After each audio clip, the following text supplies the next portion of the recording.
लोग क्या कहेंगे ये सोचकर रुक जाना। जिंदगी की सबसे बड़ी रुकावट है।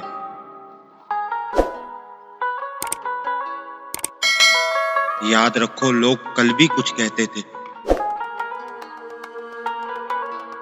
और आज भी कुछ कहेंगे।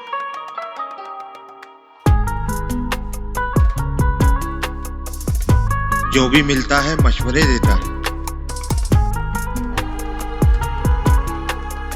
हालांकि मेरे हालात खराब हैं, दिमाग नहीं।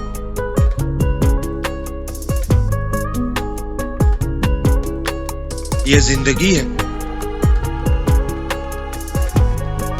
यहाँ जो लोग खुद ऊपर नहीं जा सकते, वो दूसरों के गिरने का इंतजार करते हैं।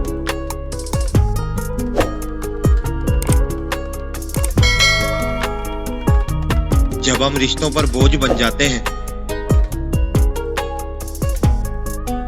तो वो जानबूझकर हमारी दिल आजारी करते हैं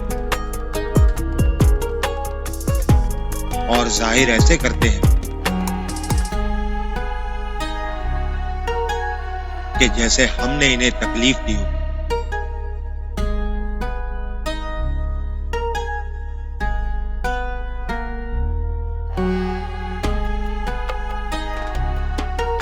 चाहे आप खुद को फूल बनाकर पेश करें या मोम की तरह पिघल जाए, एक बात यकीनी है कि दूसरा शख्स आपके साथ वैसा ही बर्ताव करेगा जैसी इसकी अपनी फितरत हो।